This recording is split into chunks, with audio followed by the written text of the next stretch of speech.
Aujourd'hui, on va parler du sevrage cannabique. Alors, c'est un sujet qui ne concerne qu'une minorité de personnes par rapport à l'audience habituelle de la chaîne, mais j'ai envie d'aborder ce sujet parce que vous le savez, sur ma chaîne, il y a une vidéo qui s'appelle « Comment j'ai arrêté le cannabis » dans laquelle je raconte mon parcours de fumeur qui a fumé de 95 à 2008 et qui a arrêté d'un seul coup et donc qui aujourd'hui ne fume plus de cannabis depuis plus de 10 ans. Une vidéo qui marche bien puisque c'est la deuxième vidéo la plus vue sur la chaîne, et il s'avère que du coup, j'ai régulièrement des nouveaux commentaires sous cette vidéo, dont une certaine partie sont en fait des témoignages de personnes qui se lancent dans l'arrêt du cannabis, qui commencent un sevrage, et qui témoignent de à quel point c'est difficile pour eux, qui expliquent qu'ils ont des symptômes, des réveils nocturnes avec des suées, d'une perte d'appétit, une perte d'humeur, donc il y a différents témoignages, j'en glisse quelques-uns à l'écran comme ça rapidement, mais en gros ce qui revient c'est que le sevrage c'est dur, que ces personnes parfois se demandent si elles vont réussir leur sevrage, combien de temps elles vont tenir, etc. Donc je vois qu'il y a réellement un besoin de pédagogie, j'ai envie de dire, et d'encouragement au niveau du sevrage cannabique pour certaines personnes. Donc je reprends le sujet du cannabis dans cette vidéo. C'est pas la ligne éditoriale dominante de la chaîne, mais ça mérite d'être adressé. J'en profite pour rappeler quelques éléments de langage. Le sevrage désigne le fait d'arrêter la consommation d'une substance. Donc quand tu arrêtes d'inhaler de la fumée de joint, ou lorsque tu arrêtes de boire de l'alcool, tu commences un sevrage cannabique ou un sevrage alcoolique. Si tu constates, et dans le cas de l'alcool c'est omniprésent parce que le sevrage alcoolique est extrêmement dangereux pour la santé. Je vais y revenir brièvement pour que vous compreniez par comparaison avec le cannabis la chance que vous avez de n'être que en sevrage cannabique et non pas en sevrage alcoolique. Lorsque vous avez des symptômes liés au manque, on parle de syndrome de sevrage. Ce qui permet de diagnostiquer un syndrome, c'est la présence de plusieurs symptômes. Alors pendant longtemps, au niveau du cannabis, il n'y avait pas de syndrome de sevrage. Le DSM-4 n'en mentionnait pas. Le DSM-4 mentionnait une addiction au cannabis, mais pas de syndrome de sevrage. Petite précision pour ceux qui ne le savent pas, le DSM, c'est le manuel diagnostique de psychiatrie américaine qui est publié par l'Association des psychiatres américains et qui a pour seul concurrent à l'échelle mondiale dans son approche diagnostique avec des listes de critères à cocher, seul concurrent, le CIM, CIM, qui est la classification internationale des maladies. Donc on a le CIM d'un côté, le DSM de l'autre, et juste cette précision sur le fait que le DSM-4 ne mentionnait pas de syndrome de sevrage, la 5e édition du DSM a incorporé une liste de symptômes permettant de diagnostiquer un syndrome de sevrage cannabique. Donc c'est l'occasion de rappeler que la norme psychiatrique ou la norme psychologique, dans une même culture, change avec les années, elle évolue au fil des époques. Donc le DSM-5 a introduit cette liste de symptômes, il y a 7 catégories de symptômes, alors je les cite de tête parce que j'ai pas mes notes sous les yeux, mais il y a la catégorie de l'irritabilité et de la colère, il y a la catégorie de la perte de l'appétit, la catégorie liée à l'insomnie ou on va dire au cauchemar, aux rêves désagréables, etc. Il y a une partie liée au symptômes physiques, c'est-à-dire des maux de ventre, des tremblements, donc des choses qui sont entre guillemets dans ton corps, contrairement à l'insomnie qui peut avoir l'air d'un phénomène purement psychologique. Et du coup, puisque je viens d'opposer le corps et l'esprit, je vais tout de suite clarifier cette distinction qui est une distinction illusoire. Vous savez que pendant longtemps, on a distingué la dépendance physique et la dépendance psychologique. Et c'est quelque chose que vous allez encore trouver aujourd'hui sur Internet. Par exemple, en faisant des recherches pour cette vidéo, je suis tombé sur un article d'une association de désintoxication à l'alcool qui expliquait qu'avant de développer une dépendance physique à l'alcool, on allait développer une dépendance psychologique. C'est-à-dire qu'on allait d'abord être enclin à consommer de l'alcool parce que c'était sympa, parce qu'on passait des bons moments, parce que ça nous désinhibait. Pour les gens qui sont un peu anxieux, un peu timides, souvent l'alcool est un moyen de se donner confiance, de se sentir plus à l'aise en société. Ok, super. Donc il y a encore cette distinction entre dépendance psychologique et dépendance physique qui est faite. je veux pas jeter la pierre à qui que ce soit. Moi-même, j'ai utilisé cette distinction pendant longtemps. On peut l'utiliser pour aller très très vite. Mais c'est une distinction illusoire parce que je rappelle que ta psychologie, d'accord, si tu as une vision du monde, si tu adhères à des idéologies, à des concepts, si tu as des émotions, si tu te souviens du passé, si tu imagines le futur ou si tu appréhendes le futur, si tu as un certain tempérament, une certaine personnalité, plus ou moins douce, plus ou moins extravertie ou introvertie, plus ou moins agressive, tolérante à l'écoute, empathique ou au contraire égocentrée, et bah tout ça c'est dans ton corps, hein, c'est pas une psychologie comme ça qui flotte dans l'espace éthéré, loin de la planète Terre. On n'est pas dans un jeu de rôle avec différents plans. Si tu as une psychologie, une personnalité, des opinions, etc., bref, une psychologie et des mécanismes psychologiques à l'œuvre dans ton être, c'est parce que tu as un corps, c'est parce que tu as un système nerveux, et en particulier un cerveau, un encéphale, avec des neurones, des synapses, des neurotransmetteurs, des hormones qui influencent aussi ton tempérament, etc. Donc, la distinction dépendance physique et dépendance psychologique, elle n'a pas vraiment de sens quand on va vraiment au cœur du problème, parce que la dépendance psychologique, elle s'appuie sur des mécanismes psychologiques, donc sur des mécanismes physiques. Alors, pourquoi faire cette dépendance, et pourquoi l'apparition d'un syndrome de sevrage cannabique dans le DSM était la marque qu'on reconnaissait au cannabis la possibilité de créer une dépendance physique. Mais en fait, il faut comprendre ce que les gens qui font la distinction entre physique et psychologique entendent par là. Tout simplement qu'il y a des addictions, il y a des toxicomanies, si tu préfères, qui sont liées à une substance qui a des principes actifs. Si lorsque tu fumes du cannabis, tu ressens certains effets, c'est parce qu'il y a un principe actif dans le cannabis et qu'il est compatible avec les récepteurs de ton cerveau. Sinon, ce serait comme mettre un hamburger dans le réservoir d'une voiture, dans l'espoir que les calories du hamburger nourrissent le moteur à explosion. Ça marche pas.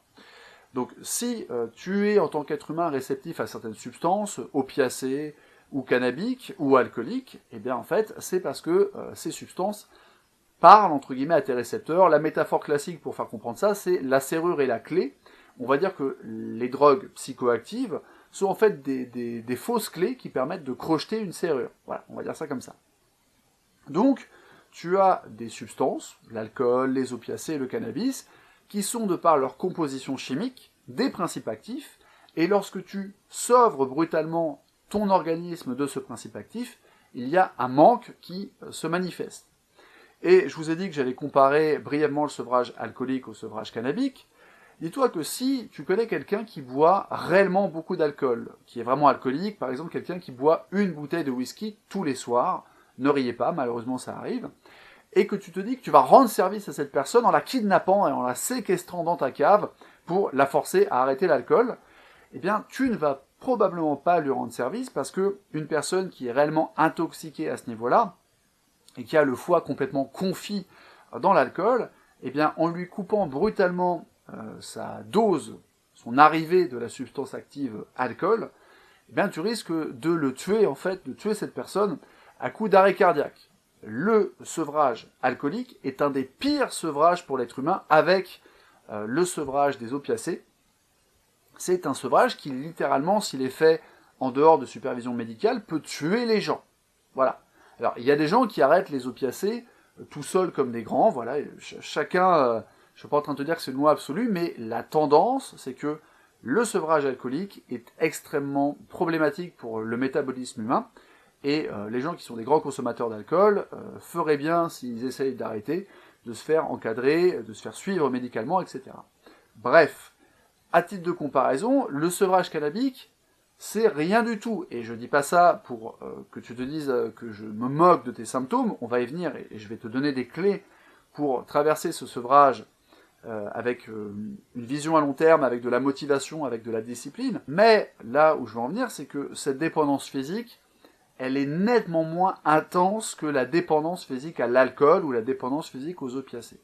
Donc, les symptômes que tu ressens peut-être, les suées, la fièvre, les tremblements, les douleurs abdominales, l'angoisse, l'anxiété, la baisse de morale qu'on va appeler l'humeur dépressive, tous ces symptômes, ils sont pas dans ta tête. ils sont bien réels. Ils sont physiques, tu les ressens. C'est pas quelque chose que tu es en train d'imaginer. Mais la bonne nouvelle et le premier point très important de cette vidéo sur lequel je veux attirer ton attention, c'est que malgré le déplaisir qui est lié à ces symptômes, tu ne risques rien. Tu ne risques pas de mourir d'un arrêt cardiaque, tu ne risques pas d'avoir, je sais pas moi, de mourir d'hypothermie ou de développer la gangrène et d'être amputé d'un de tes membres. Ce sont des symptômes réels que tu ressens, mais sur une échelle de dangerosité, ils se situent très bas. Ils se situent très bas et en fait, tu ne risques rien. Donc, c'est un premier élément à garder en tête pour affronter ton sevrage et la difficulté de ton sevrage, parce que ça va t'éviter de paniquer. C'est le premier élément que je voulais porter à ta connaissance. Tu ne risques pas d'être blessé et encore moins de mourir à cause de tes symptômes de sevrage. Bon, ça t'empêche pas d'aller consulter un médecin si vraiment les douleurs sont fortes ou si tu as régulièrement de la fièvre, etc. Évidemment, garde les réflexes de base en matière de santé, mais ne panique pas, tu n'as a priori aucune raison de t'inquiéter plus que de raison au sujet de ces symptômes. Bon, ça c'est le premier point. Et le deuxième point, ça va être celui de la dépendance dite psychologique. En effet, cette dépendance psychologique, elle s'oppose à la fameuse dépendance physique qui est justifiée d'un point de vue épistémologique par le fait qu'il y a des principes actifs dans des substances que prennent les toxicomanes. Ça peut inclure d'ailleurs le tabac, qui est, je le rappelle, une des substances les plus addictives sur le marché, avec l'alcool et avec les opiacés. Toujours est-il que, de l'autre côté, si on distingue une dépendance physique et une dépendance psychologique, c'est parce qu'il y a un certain nombre de comportements addictifs, et là on va pas parler de toxicomanie, on va parler d'addiction. Il y a un certain nombre d'addictions qui existent, mais qui ne sont pas connectées à une substance que tu peux introduire dans ton corps, c'est-à-dire que c'est pas lié à quelque chose que tu vas inhaler par les poumons ou que tu vas sniffer, par exemple. C'est pas lié à quelque chose que tu vas t'injecter dans le sang, et c'est pas lié à quelque chose que tu vas ingérer. Quelqu'un qui est accro aux jeux d'argent, quelqu'un qui est accro à Internet, mais quand on dit Internet, ça veut un peu rien dire, ça va être accro à la consultation compulsive de ta messagerie, accro aux notifications Facebook, etc. Quelqu'un qui est accro à la pornographie, qui là encore n'est pas une substance qu'on ingurgite, c'est pas quelque chose qu'on introduit dans notre corps, un film pornographique. En tout cas, c'est pas le concept. Voilà, tu peux mettre le DVD où tu veux, mais c'est pas le concept. Tous ces comportements, qui incluent d'ailleurs l'addiction aux jeux vidéo, et ça, je suis désolé de le dire au passage pour ceux qui pensent que la notion d'addiction aux jeux vidéo est un complot de l'extrême droite pour faire interdire les consoles de salon et envoyer tous les enfants de France au catéchisme. Non, non, c'est pas du tout le concept. Il y a réellement des gens qui ont des comportements compulsifs, qui sont dans une addiction aux jeux vidéo. Mais quel est le point commun de tous les comportements que je viens de dire? On pourrait ajouter par exemple les achats compulsifs sur Internet ou dans les centres commerciaux, c'est-à-dire le shopping compulsif. Et bien en fait, c'est que ce sont des comportements qui ne reposent pas sur l'ingurgitation de quelque chose, mais une interaction avec quelque chose. Interaction avec une machine à sous, interaction avec une console de jeu, interaction avec une vitrine de magasin et ta carte bleue, finalement. Et tous ces comportements, dont on ne peut pas expliquer le caractère addictif par la composition chimique de la substance, puisque c'est pas une substance, une machine à sous, c'est pas une substance, tous ces comportements, on va dire que ça relève de la dépendance psychologique. Mais qu'est-ce que ça veut dire? Je t'ai bien dit que si tu avais une psychologie, c'était parce que tu avais un corps.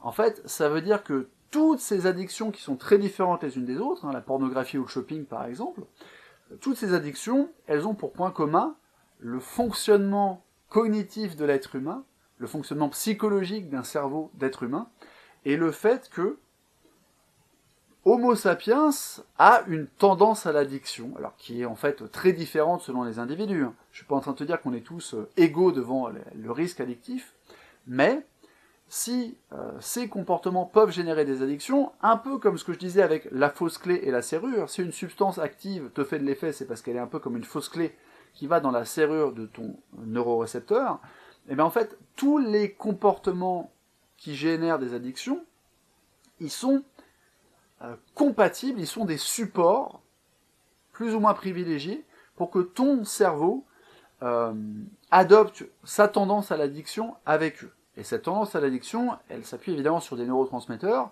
le plus célèbre d'entre eux étant sans doute la dopamine. Alors on pourrait aussi parler de la sérotonine, mais je vais rester concentré sur la dopamine, qui est souvent présentée de façon complètement bidon par des gens qui font des vidéos ou des articles sur la dopamine, souvent présentée comme l'hormone du bonheur. Je rappelle que c'est pas une hormone, hein, c'est un neurotransmetteur. La dopamine est fondamentalement le neurotransmetteur de la motivation et de l'anticipation des résultats. De préférence les résultats présumés agréables, mais ça c'est un autre débat.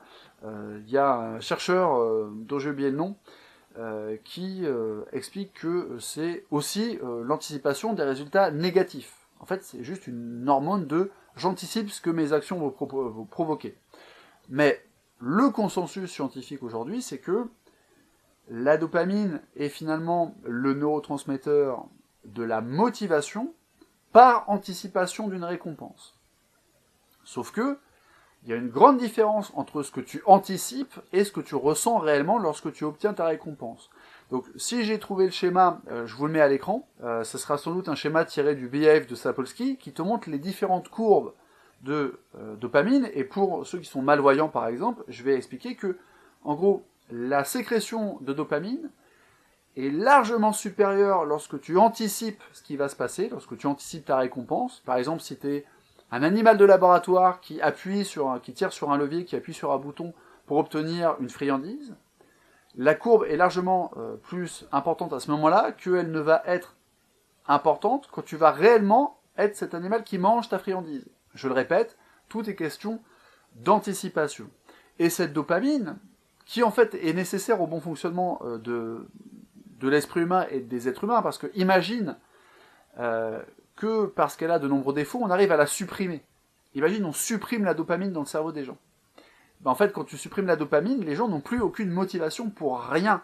Parce que cette dopamine, elle n'est pas à l'œuvre uniquement lorsque tu manges des sucreries, ou lorsque tu regardes du porno sur Internet, ou que tu joues à des jeux vidéo. Elle est à l'œuvre aussi lorsque tu te forces à réviser tes cours, par exemple, pour avoir une bonne note à un examen, ou lorsque tu te forces à travailler, quel que soit ton travail, pour que les choses soient faites.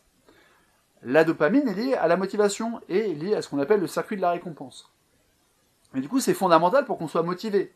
Et ce qu'explique Kelly McGonigal dans son excellent livre Willpower Instinct, c'est qu'en fait, le circuit de la récompense est quelque chose qui est le fruit de la sélection naturelle.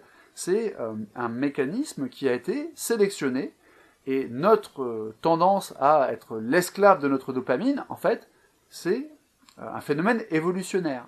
Parce que, pour prendre le cas de la nourriture, dans un monde où les ressources sont rares, les ressources alimentaires sont rares, c'est très bien d'être obsédé par la bouffe et d'avoir tendance à en mettre plein dans ta bouche quand tu trouves un gisement.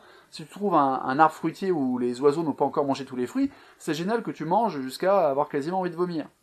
Mais dans un monde, évidemment, où des kilos de sucre sont disponibles au bout de ta rue, chez l'épicier et dans n'importe quel supermarché, et que tu peux les stocker au frigo, etc., évidemment, c'est quelque chose qui devient très dysfonctionnel. La dopamine devenant, dans le cas de l'alimentation, d'abord une molécule de survie, puis, au temps moderne, post-révolution industrielle, le sponsor officiel de l'obésité. Bref, tu comprends que ce système de circuit de récompense, il est intrinsèque au corps humain, au cerveau humain, et qu'en fait, il peut interagir avec différents comportements, différents objets. Ça peut être ta console de jeu, ton ordinateur, ça peut être ton smartphone avec tes notifications Facebook, ça peut être un film porno, ça peut être des boutiques et ta carte de crédit, et ça peut être, évidemment, l'anticipation de quand tu vas faire ton collage 3 feuilles, de quand tu vas te mettre ta petite musique pour fumer ton joint, tout ton petit rituel, etc.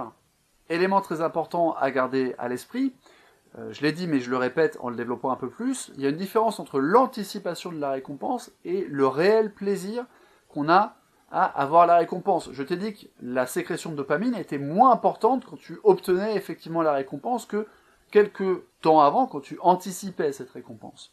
Mais au-delà de ça, il y a parfois une tendance à confondre cette motivation avec un réel plaisir, voire un réel épanouissement. C'est le problème par exemple des boulimiques ou des gens qui mangent très très vite, c'est qu'en fait, si on les fait ralentir, si on leur donne pour exercice, par exemple dans le cadre d'un coaching, de manger lentement, de manger autant qu'ils veulent, mais lentement, ils vont commencer en fait à prendre conscience de l'écart qu'il y a entre l'apparence. Moi, je vais prendre une sucrerie que j'aime bien, je vais faire un peu de publicité gratuite. J'aime bien les Pims, vous savez, ces petits gâteaux avec de la marmelade d'orange et du chocolat. Moi, j'aime beaucoup les Pims. Et je le précise, moi en ce moment, je mange des sucreries une fois par semaine. Donc je suis moi-même en train de me sevrer des sucreries industrielles. Du coup, j'ai ralenti parce que quand j'achète mon seul paquet de sucreries de la semaine, je vais bien le faire durer, alors qu'avant, je mangeais une plaquette de chocolat par jour. Donc là, je vais acheter un paquet de Pims, je vais en manger une partie à midi ou dans l'après-midi, et puis je vais le finir le soir. Ça sert à rien de le conserver plus longtemps, ça sèche et c'est dégueulasse. Toujours est-il que j'ai constaté moi-même en mangeant lentement, parce que du coup je compte le nombre de Pims qu'il y a dans le gâteau pour savoir quelle est la quantité que je vais manger lors de la première consommation. J'essaye de manger un tiers, 2 tiers. Je vais compter les Pims et du coup je vais manger lentement, tu vois, je vais en mettre un dans ma bouche et puis je vais compter les autres, etc. Et du coup je constate qu'ils sont plus jolis et plus appétissants qu'ils ne sont réellement satisfaisants. Mais ça, pour t'en rendre compte, il faut ralentir. Quand tu manges comme ça, en étant à l'opposé de la pleine conscience, je vous ai parlé de la différence entre hypnose et pleine conscience dans ma vidéo sur le succès marketing du MCU de Marvel, mais c'est ça, c'est-à-dire qu'en fait, là encore, si tu ralentis, tu prends le temps d'être en conscience sensorielle, en présence sensorielle à ce que tu consommes, et tu t'aperçois de l'écart entre le goût réel du petit gâteau, son apparence qui est conçue pour être attractive, son odeur, etc. Donc il y a un écart en fait entre ce que tu as anticipé et le plaisir que tu t'attendais à recevoir et le plaisir réel fourni par l'objet que tu consommes. Bon, tout ça pour te dire que cette dépendance psychologique au cannabis, qui normalement n'est pas exactement ce qui va expliquer tout ton syndrome de sevrage, encore que ça explique pourquoi tu penses au cannabis. Rien que ça, ton système de dopamine, il explique pourquoi tu es obsédé parfois par la substance que tu es en train d'arrêter, en plus des réelles conditions métaboliques d'addiction de ce qu'on appelle la dépendance physique. Là où je veux en venir, c'est que le syndrome de sevrage, il est réel, il existe, il est normalement la manifestation de la dépendance physique, mais il n'est pas incompatible avec l'aspect psychologique de la dépendance. Et en fait, c'est juste un très mauvais moment à passer. Le premier point que je voulais mettre en lumière, c'est qu'il n'y avait aucun risque sanitaire, il n'y avait pas de raison de paniquer en ayant tes symptômes, et il ne fallait pas rajouter au déplaisir de te réveiller en sueur la nuit, le déplaisir de dire « Oh mon Dieu, je suis en sueur, donc je suis un junkie, je vais mourir, etc. » Tout va bien, c'est pas ce qui va se passer.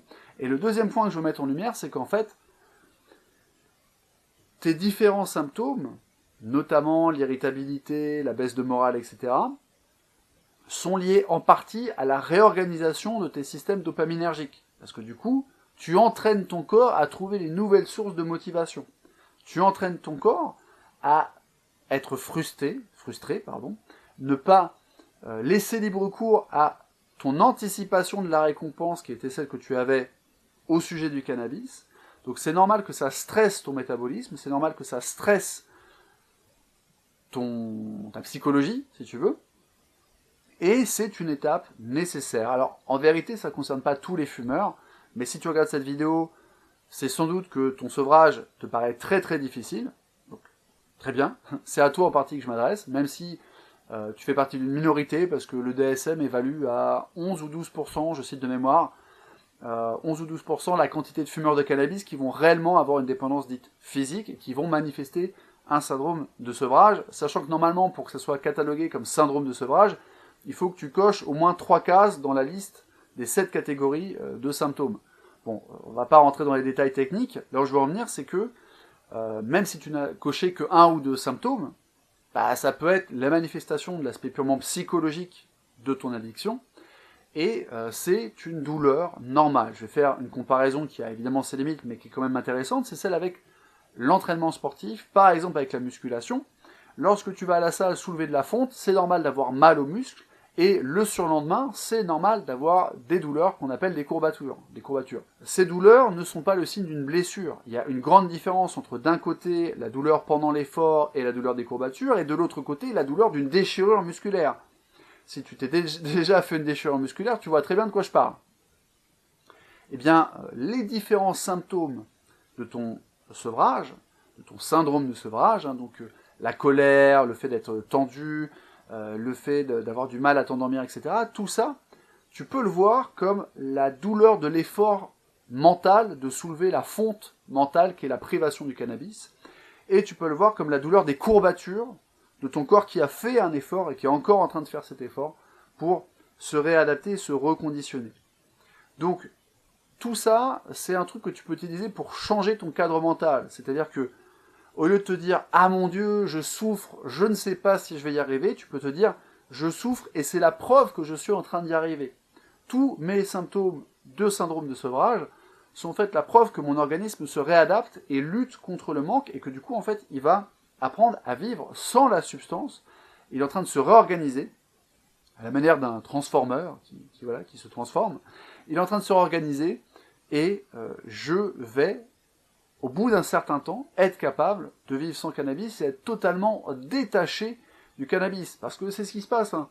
Moi, je te dis, ça fait 10 ans que j'ai arrêté de fumer, et le cannabis ne fait plus partie de mon univers du tout. C'est-à-dire que à aucun moment je regrette, à aucun moment je me dis, ah, vas-y, je vais essayer de trouver un pote pour me payer un petit joint, parce que là, justement, je sais que je suis plus accro, ça fait des années que j'ai pas fumé, donc je sais que ça va pas me faire replonger, donc faisons-nous plaisir. Non, ça ne me fait pas plaisir de fumer. Alors après, il y a le cas particulier des gens qui fument aussi des cigarettes et qui essayent d'arrêter la cigarette en même temps. Et en fait, les symptômes du syndrome de sevrage du tabac sont très très proches des symptômes du sevrage cannabique. Ça peut se recouper, ça peut amplifier la difficulté. À toi aussi de voir si tu t'es pas imposé trop de défis d'un seul coup. Moi, je serais plutôt quelqu'un qui recommande d'arrêter la cigarette en même temps, mais c'est parce que je fumais pas de cigarette. Je fumais du tabac que à travers ce que je mettais dans mes joints. Mais je pense que tout arrêter d'un coup, c'est plus facile. Par contre, faut pas en plus vouloir arrêter le sucre, arrêter le porno, arrêter les jeux vidéo, etc. Parce qu'en fait, la volonté, et c'est ce qu'explique Kelly McGonigal dans Willpower Instinct, la volonté, c'est comme un muscle. Donc d'une part, tu peux l'entraîner et la renforcer et la rendre capable de te faire des choses ou de te faire résister à des tentations de plus en plus importantes. Mais par contre, comme un muscle, tu peux te faire un claquage. Donc trop de défis en même temps, ça peut créer des problèmes. C'est pour ça que les gens qui arrêtent, par exemple, le tabac ou qui suivent un régime sont plus susceptibles de tromper leur partenaire quand ils sont dans une relation présumée monogame. Donc il faut te modérer et si ça t'aide, eh ben, il faut t'autoriser quelques plaisirs douteux à côté. Donc t'autoriser les sucreries, t'autoriser les jeux vidéo, etc. Chaque chose en son temps. Tu vois, une fois que tu es débarrassé du cannabis, tu pourras t'autoriser à faire une cure de désintoxication des jeux vidéo ou de désintoxication des sucreries. Mais faut pas te mettre trop de challenge en même temps. Toujours est-il que cette difficulté, cette douleur, elle est normale. Quand je dis douleur, je veux dire le déplaisir de tous ces symptômes différents. Tout ça, c'est quelque chose qui fait partie du processus pour un certain nombre d'entre vous. C'est pas quelque chose dont il faut avoir peur. Il faut juste serrer les dents et comprendre que tu vas y arriver parce que tu es en train de faire la démarche. Tu es déjà dans le dispositif, et c'est pour ça que ton corps manifeste ces symptômes. En fait, ces symptômes, ils sont, j'ai envie de dire, la preuve que déjà tu es en train de réussir à atteindre ton objectif de sevrage. Petite remarque bonus au sujet de la durée de ces symptômes. Il y a une mythologie qui tourne sur Internet au sujet des habitudes qui se forgeraient en 21 jours. C'est un truc qui a été popularisé par un mec dont j'ai oublié le nom, qui a écrit le livre Psycho-Cybernetics, qui était chirurgien esthétique, je crois. Et il disait avoir constaté que chez ses clients, les changements mentaux relatifs à leur nouveau corps, selon la partie qui avait été opérée, ça prenait 21 jours. En fait, c'est du gros bullshit. Ça a été étudié de façon plus rigoureuse par des chercheurs qui ont trouvé qu'en fait ça oscillait entre 18 et 284 jours, si je dis pas de bêtises, 66 jours de moyenne, sachant que cet écart entre les changements d'habitude, il s'explique par la différence de difficulté entre les habitudes que les différentes personnes essayaient de mettre en place ou essayaient de supprimer. et je vais peut-être conclure là-dessus, le truc c'est que arrêter de fumer, c'est pas mettre une nouvelle habitude en place, c'est supprimer une habitude. Ça tombe bien, tu arrêtes de fumer parce que tu veux arrêter de fumer et que c'est l'habitude que tu cherches à supprimer. Mais peut-être qu'il faut, à côté, rajouter des habitudes positives. Donc par exemple, te mettre au sport si ce n'était pas le cas. Tout simplement parce que le sport va t'aider à bien dormir. Si tu en fais avant une certaine heure. Il ne faut pas faire du sport à 20h, sinon non, ça ne va pas t'aider à dormir. Donc le sport peut t'aider à bien dormir, ce qui t'aidera à mieux gérer les éventuelles insomnies ou nuits bizarres que tu faisais à cause du symptôme, enfin, du syndrome de sevrage, et ça va créer un cercle vertueux. Donc tout ça c'est de l'hygiène de vie, je ne vais pas détailler parce que si tu veux vraiment un condensé de comment avoir une bonne hygiène de vie et en fait gérer le stress, parce que c'est principalement ça le problème. Je vais pas te dire qu'il faut pas manger de fast-food, ça tu le sais déjà. Donc sur l'hygiène de vie relative à la gestion du stress, j'ai fait une vidéo là-dessus qui commence à dater, qui s'appuie sur le livre Why Zebras Don't Get Ulcers de Robert Sapolsky, donc c'est un truc hyper carré, biologiste, primatologue, prof à Stanford, comme Kelly McGonigal d'ailleurs, qui est psychologue, prof de psychologie à Stanford. Donc je te renvoie vers ma vidéo Comment gérer le stress pour éviter la dépression.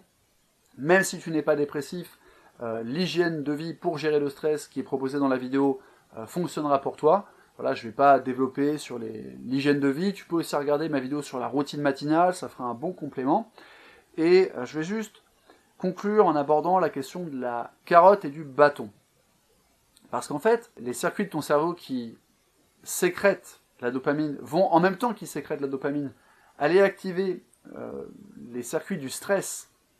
Et en fait, la dopamine, c'est la carotte, qui te dit « Ouais, je suis hyper motivé parce que ça a l'air trop bien d'obtenir telle ou telle chose ou d'avoir tel ou tel comportement. » Mais en même temps, il y a un effet bâton parce que tu es anxieux. Et si tu analyses tes comportements, pas que relativement au cannabis, tu peux regarder déjà comment, lorsque tu es pressé de faire quelque chose, pressé d'allumer ta console pour jouer, pressé de regarder ton porno, pressé d'aller acheter des sucreries, etc., comment en fait cette excitation, c'est un mélange d'euphorie et d'inquiétude, de stress. C'est quelque chose auquel on ne fait pas forcément attention parce que justement, comme on va très vite, qu'on ne prend pas le temps de ralentir, d'étudier nos sensations, nos perceptions, nos représentations psychiques, en fait on court, et puis on ne se rend pas compte qu'on était autant anxieux que excité de façon enthousiaste à l'idée d'obtenir la substance ou le comportement gratifiant.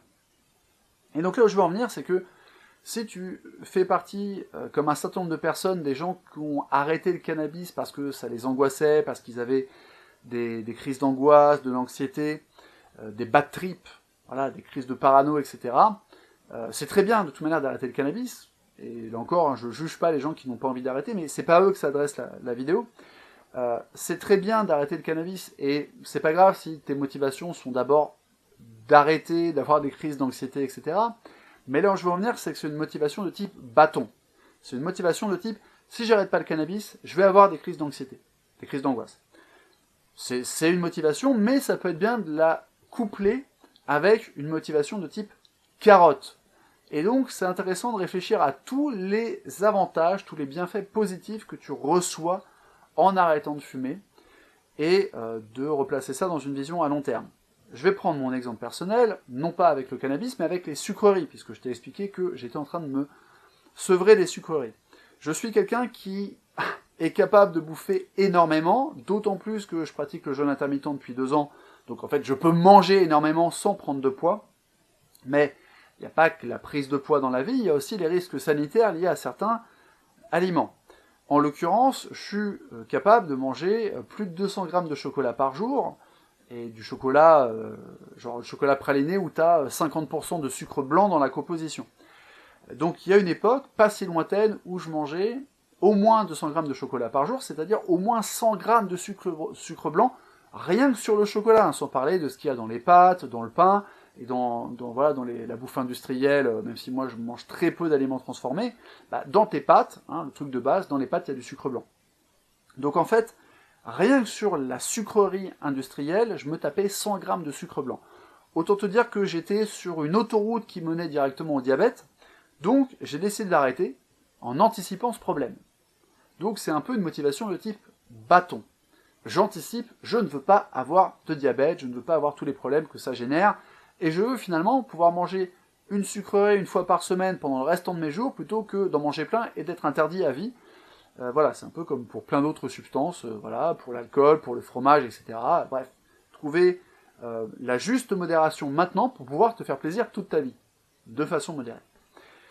Mais à cette motivation de type bâton, j'ajoute une motivation de type carotte, qui est en fait la motivation de vivre plus longtemps en bonne santé, pour pouvoir continuer, entre autres, à avoir cette chaîne YouTube, à faire de la pédagogie sur la psychologie, à explorer l'aventure qu'est ma vie, parce que moi je considère la vie comme une aventure, j'en ai parlé dans ma récente vidéo sur les limites de la motivation, avec l'importance de la vision en long terme et de l'interaction avec le chaos. Donc moi je veux continuer à surfer sur le chaos encore longtemps, je veux continuer à profiter de la vie encore longtemps, à me rendre utile à mon échelle pendant encore longtemps, et donc à l'évitement pur et simple du diabète et des contrariétés que ça représente, je rajoute une motivation de type carotte qui est encore plus de plaisir, encore plus de liberté individuelle pendant encore plus longtemps. Alors, c'est un exemple qui est plus ou moins transposable dans ton cas personnel, mais je te donne juste cet exemple pour que tu réfléchisses à comment tu peux combiner à ta motivation bâton,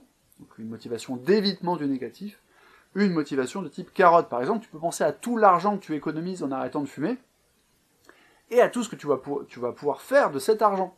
Merci d'avoir regardé cette vidéo jusqu'au bout, j'espère sincèrement qu'elle t'aidera à gérer le stress du sevrage. J'insiste, va voir en complément ma vidéo sur la gestion du stress et ma vidéo sur la routine matinale, ça fera un très bon complément à cet épisode-ci.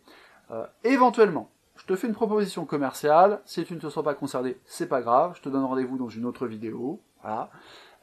Proposition commerciale, si tu veux bénéficier de ce que moi je peux t'apporter à travers mon expertise psychologique, à travers aussi ma distanciation, parce que j'ai la chance de ne pas être dans ta situation confronté à tes problèmes, puisque moi je me suis sevré il y a 10 ans.